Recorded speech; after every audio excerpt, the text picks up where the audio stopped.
how independent are our courts?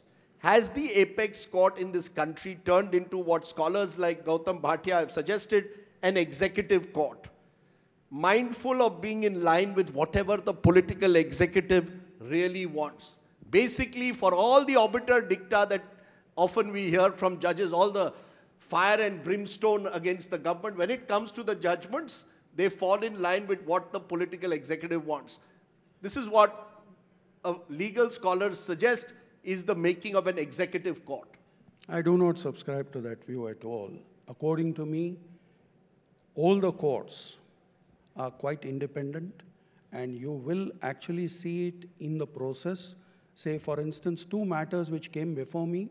One was Siddiq Kappan, the other was Tista Setalvad. Both of them were released on bail. Another matter which came before me, Vinod Dua, he was also granted solace relief in the matter. Third one, again somebody from Varavara Rao, again we granted him relief. It's not as if, please, and what happens is we jump in immediately to make a generalized statement. It is not so. The courts are completely independent, and this kind of theory which Justice Bobde actually referred to, that it is very, very difficult for the judges and very easy for somebody from outside to criticize that, correct? You know, as media persons, we can... Of course, yes, you are entitled to. It's our job to, in a way, Yes. question. You say criticize, but the sealed envelope, you know, important cases, the judges say, please give it to us in a sealed envelope. We don't know what's in the sealed envelope. That results in a lack of transparency. I'll tell you, this all started in that Vineet Narayan case, That's which right. was Jain Diary case, correct?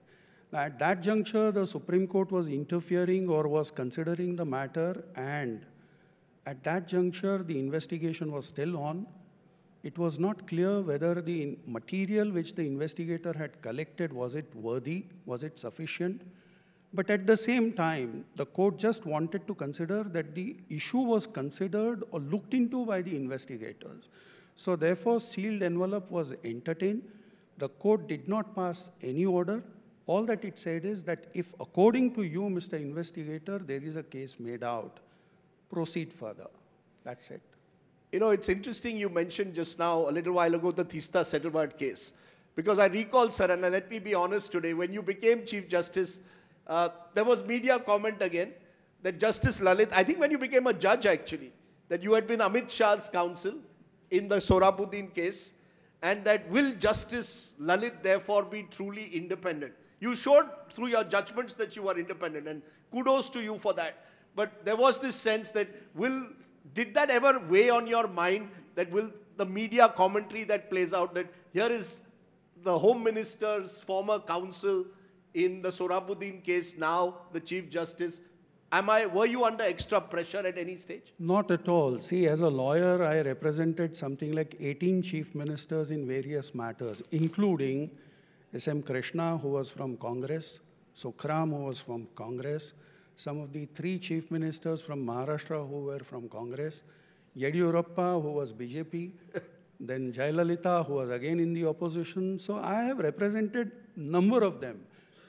I have not met any one of them. So therefore, it was only pure and simple professional assignment.